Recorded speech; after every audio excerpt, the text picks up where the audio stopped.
good Wednesday afternoon to you. Trust that you're having a wonderful Wednesday, and try to encourage ourselves with what we find in God's Word. Watching the news can be very discouraging. And I just watched a news conference. Matter of fact, our Tennessee governor watched his press conference just a few moments ago and talking about some different things. And if you're not careful, that can be a very discouraging thing. But I want to read something to you from the book of Colossians and remind you that the Lord is in control. And the Bible says in Colossians chapter number 1, in verse number 16, it says, for by him were all things created that are in heaven and that are in earth, visible and invisible, whether they be thrones or dominions or principalities or powers. All things were created by him and for him.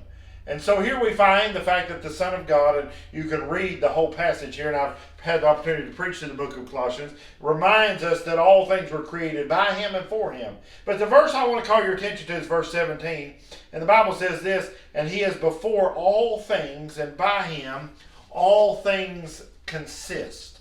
Now, as I was said to you before, I had the opportunity in our church to preach through that, and it may have been a year or two ago now, but as I studied that verse 17, the Bible says that by him all things consist, which literally means they're held together. So we're watching our world right now, and we think the world is falling apart, and we're dealing with economic news, and we're dealing with health news, and we're dealing with world crisis, as we want to call it that, and we're saying, man, the world's falling apart. But God says in his word, he created all things, and all things for his purpose, and by him all things consist. Now I give you this thought in conclusion, and that is this.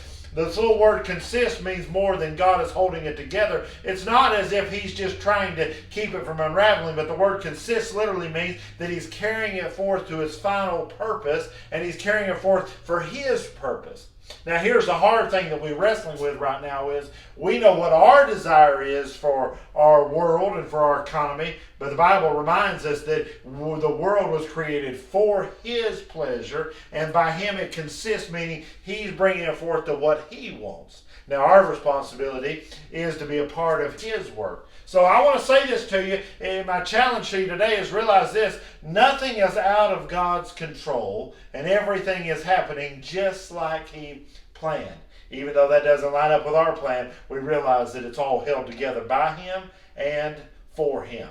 Now, where I'm standing in the building is actually what we sometimes call the Sunday school office or the secretary's office. And here where I would be standing would actually be an L-shaped desk. A desk coming this way, and then back here toward the window. And you see the communication boxes are all there. And then over here behind you is actually another little spot for a desk. But I want you to go with me. One other little spot I'll show you is just inside this room. And it's kind of dark in here. But this is actually the work room.